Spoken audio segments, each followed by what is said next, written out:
Okay, so the first thing you want to do on your design is, of course, put your name on the back and the hour. We are going to create an altered background. So the way I'm going to do this is I'm going to use the complementary colors of yellow and violet. So I'm going to take my plate and I'm going to put kind of like a pea drop of yellow. I'm going to take my marble and I'm going to roll it through the paint, roll it off a little bit. On my drop cloth, I'm going to roll it a little bit too because I want this to be light. And then I'm going to roll it across the paper. I don't want any big blobs, I just want some light covering.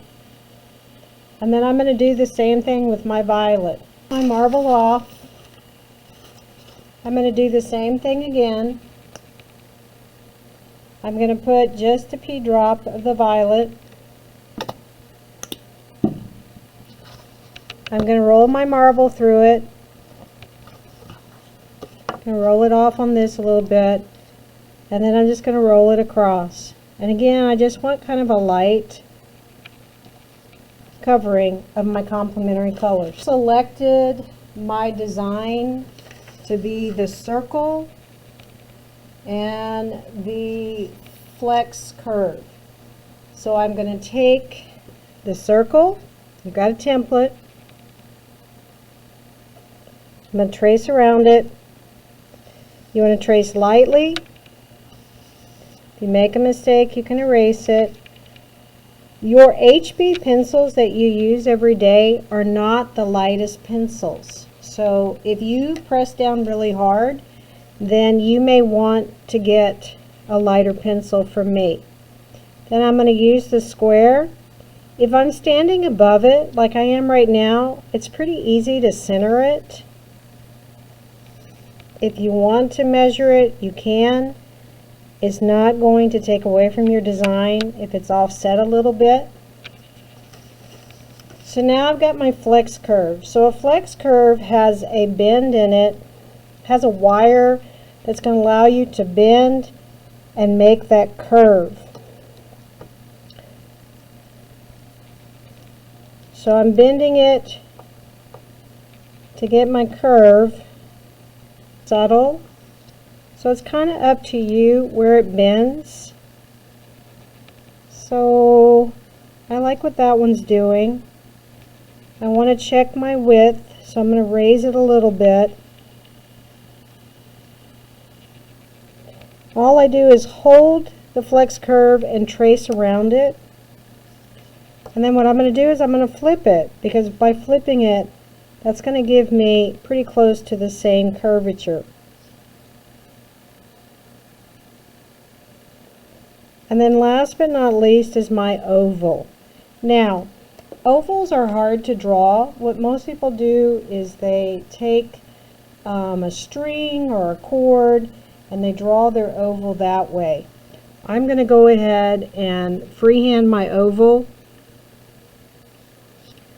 Again, you want it to be light.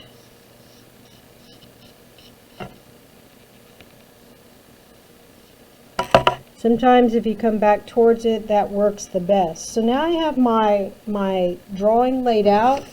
The last thing I need is my my object. So I've decided that I don't do much of my own art with yellow and violet. So I'm going to challenge myself. And so I selected a sunflower.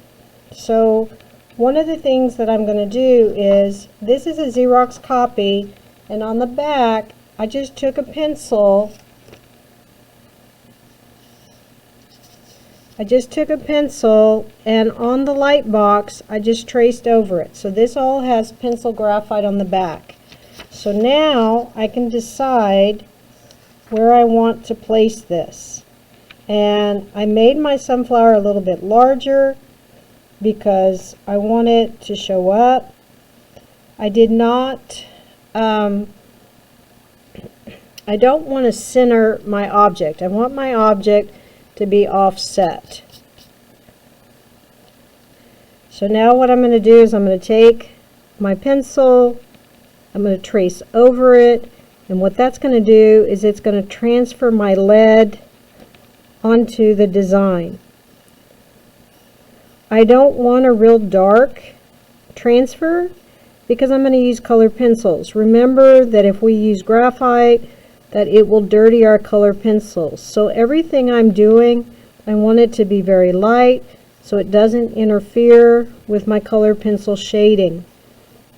So I'm using complementary colors, which means the yellow I'm going to shade with yellow orange, possibly yellow green. My sunflower has got to be a combination of yellow and violet. So probably the center part here, I'll probably use some yellow and violet together, because actually those two colors make kind of a brownish color when they're combined. Violet, you can mix everything in violet. You can mix blue, you can mix brown. I probably will stay away from black because black is not very rich, but I don't know yet. So one of the things that I have to decide is when I'm doing my design is I want to create strong shadows. And the only way I can create strong shadows is by layering. So right there my sunflower has gone off. So it's a very light drawing. I'm going to come back in with a mechanical pencil, touch it up just a little bit. I can see most of it, but because of the paint, there's a few things that are a little bit harder to see. There's nothing wrong if your drawing changes a little bit. That's part of what being creative is sometimes we worry too much that it's perfect, and it doesn't have to be perfect. It just has to have a starting point, and then we work on it. It's kind of like the monsters that we drew on Monday. It's okay if the line is a little wiggly, or if it's not exactly the way you had hoped it to be, but just keep working with it and it will get better and better. Change it if you need to change it, but most of the time it's fine just the way it is. So you can see that I've got my square in the center, I've got my oval, I've got my sunflower, I've got my organic lines. One of the reasons I chose that design combination is because I wanted the organicness.